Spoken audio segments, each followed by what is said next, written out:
Bismillahirrahmanirrahim. Dear students, this lesson is for class 7th, subject general science. प्यारे बच्चों, हमने पिछले वीडियोस में हमने एसिड्स और बेसिस के बारे में पढ़ा, हमने जानने की कोशिश की। तो आज हम देखते हैं कि न्यूट्रलाइजेशन क्या होती है। तो न्यूट्रलाइजेशन क्या है? It is a process due to which acids completely react with bases with the evolution of heat and the products formed are salt and water. तो ये जो न्यूट्रलाइजेशन है, इसमें क्या होता है कि एसिड्स और बेसिस रिएक्ट करते हैं, रिएक्शन हो जाती है और क्या प्रोडक्ट निकलते हैं? साल्ट्स और वाटर, और वहां पे हीट भी प्रोड्यूस होती है। जैसे let's take an example to understand it better.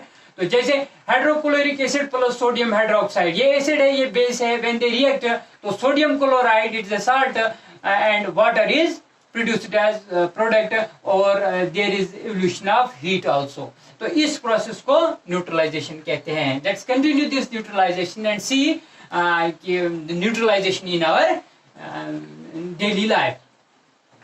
तो पहले इंडाइजेशन देखिए, जो हमारा स्टमक है, जो स्टमक वॉल्स है, they produce gastric juice. This gastric juice helps in the digestion of food. और ये जो गैस्ट्रिक जूस है, इसमें हाइड्रोक्लोरिक एसिड होता है। As you know, hydrochloric acid जो है, it plays an important role in our immune system. तो कभी कभी क्या होता है कि हम देखिए, हमारा जो स्टमक है, इसमें एक खास मिकदार में हाइड्रोक्लोरिक एसिड प्रोड्यूस होता है। मगर कभी कभी क्या होता है कि जो हम कभी स्पाइसी फूड्स खाते हैं, या हमें कभी परेशानी होती है, कभी कोई टेंशन होती है, जिसकी वजह से stomach walls they produce large amount of hydrochloric acid, तो which leads to acidity of stomach. तो हम कहते हैं कि एसिडिटी हो गई है। तो एसिडिटी ऑफ स्टमक, या जिसे हम इंडाइजेशन कहते हैं, तो इसे इंडाइजेशन कहते हैं। तो when we go to the doctor, जब हम डॉक्टर के पास जाते हैं, तो अच्छी वनान तमिस एसिडिटी गई, यानी यथ पनी जबई मज वनान सकर गुमुत। तो हम डॉक्टर के पास जाते हैं, the doctor prescribes some tablets, anti acid tablets, जैसे मैग्नीशियम हाइड्रोक्साइड है या एल्युमिनियम हाइड्रोक्साइड। दीज हाइड्रोक्साइड्स क्या करते हैं? They neutralize the effect of this acid, तो जिसकी वजह से हमारा जो मैदा है वो ठीक हो जाता है, सकर वगैरह खत्म गसान। तो इसी तरह दूसरा सॉइल ट्रीटमेंट। देखिए, वी नो जो क्रॉप्स है, they grow in neutral soil, crops grow in neutral soil. तो कभी कभी क्या होता है कि जो सॉइल्स है, they get acidic due to the excessive use of fertilizers. हम आर्टिफिशियल फर्टिलाइजर्स का इस्तेमाल बहुत ज्यादा करते हैं, या और जब हम हार्वेस्टिंग करते हैं, जब हम फसल की कटाई करते हैं, तो जो रूट्स ऑफ द प्लांट्स है, उनको जमीन में ही रहने देते हैं, वो वहां पे डिके हो जाते हैं, तो उसकी वजह से भी सॉइल एसिडिक हो जाती है। तो इसका ट्रीटमेंट कैसे किया जाता है? वी यूज कैल्शियम ऑक्साइड और कैल्शियम हाइड्रोक्साइड। तो इनकी वजह से ये जो सॉइल में जो एसिड्स हैं, वो न्यूट्रलाइज हो जाते हैं।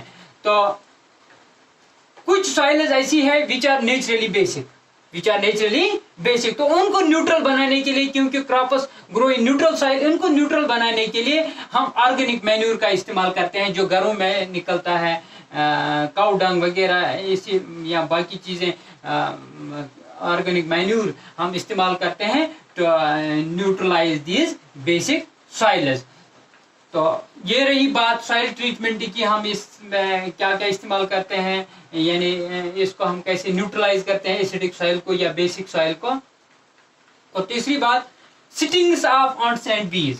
देखिए, सिटिंग्स ऑफ ऑंट्स एंड बीज, कुछ साथ रे दिवान टॉप, कुछ साथ माछरी दिवान टॉप, बुमर दिवान टॉप। तो पच तेल नहीं लगा, तो उनमें क्या चाहता, उनमें एक एसिड होता है formic acid. When they sitting, they inject formic acid in our body. तो हमारी बॉडी में वो इंजेक्ट करते हैं फार्मिक एसिड, जिसकी वजह से हमें इरिटेशन हो जाती है, हमें पेन होने लगती है। तो फिर हम इस एसिड को, इस फार्मिक एसिड को न्यूट्रलाइज करने के लिए क्या करते हैं? वो यूज सोप, साइबी सजन छलाइए, या हम बेकिंग सोडा सोल्यूशन का इस्तेमाल करते हैं, इसमें जिंक कार्बोनेट होता है, it neutralises the effect of formic acid.